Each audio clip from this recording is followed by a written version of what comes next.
দেশে আসলেন, আপনি যদি বলতে আপনার অনুভূতি কেমন? অনুভূতিটা অনেক আনন্দের। মনে হচ্ছে আমাদের তো প্রতি বছর বছর ঈদ যায়, ঈদের আনন্দের চেয়ে এটা বড় আনন্দ আমাদের জন্য।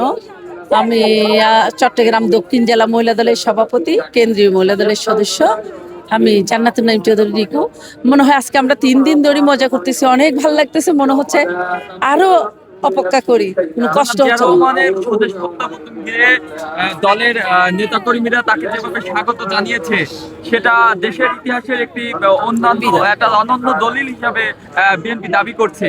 তা আপনার কি মনে হয় এই স্বদেশ প্রত্যাবর্তনকে ঘিরে আপনি কি মনে করেন? নেতাকর্মীরা যে উপচে পড়া ভিড়, সেটা কি জনাব তারেক রহমানের কি জনপ্রিয়তা এত?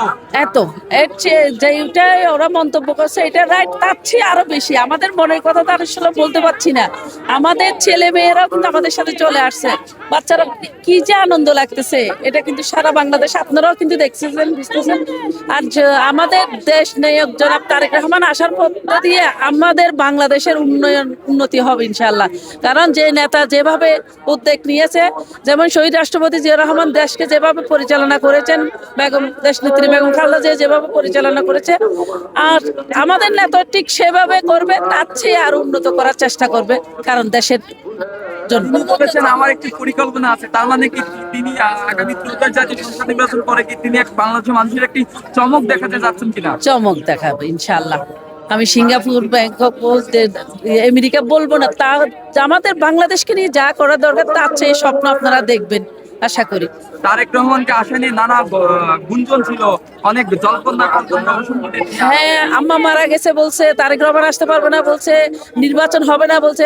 আমরা বলেছি না, আমার নেত্রীও ভালো আছে, আমার দেশ থেকে তারেক রহমানের দেশে আসবে, নির্বাচনের সঠিক সময় ঠিক মতো হবে। যেহেতু ডক্টর ইউনূস সুন্দরভাবে সবকিছু পরিচালনা করছেন, উনাকেও আমরা স্বাগত জানাই। উনার যে দায়িত্ব নিয়েছেন উনি ঠিক মতো দায়িত্ব পালন করছেন, তার জন্য। আগামীর বাংলাদেশ কেমন হবে বিএনপির নেতৃত্বে? বিএনপির নেতৃত্বে আগামী বাংলাদেশ ভালো হবে, উন্নত হবে, ভালো হবে। জনাব তারেক রহমান কালকে বরাবরই বলেছেন ন্যায় বিচার এবং নিরাপত্তা একটি বাংলাদেশ তিনি করতে চান। আপনি কি মনে করেন একজন নারী নেত্রী হিসেবে? আমি নারী নেত্রী হিসেবে আমি সেটাই মনে করছি যে উনি যেটাই বলেন, কথা যেটাই দেন সেটাই রাখবেন ইনশাআল্লাহ।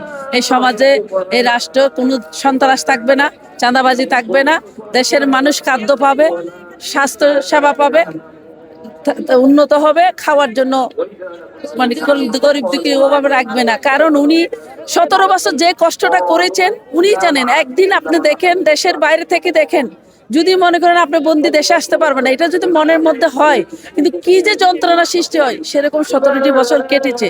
ওই নেতা কি বুঝে নাই? আমরা সারা বাংলাদেশে প্রত্যেকটা নারীরা কিন্তু জেল জুলুমের শিকার হয়েছি, নির্যাতনের শিকার হয়েছি।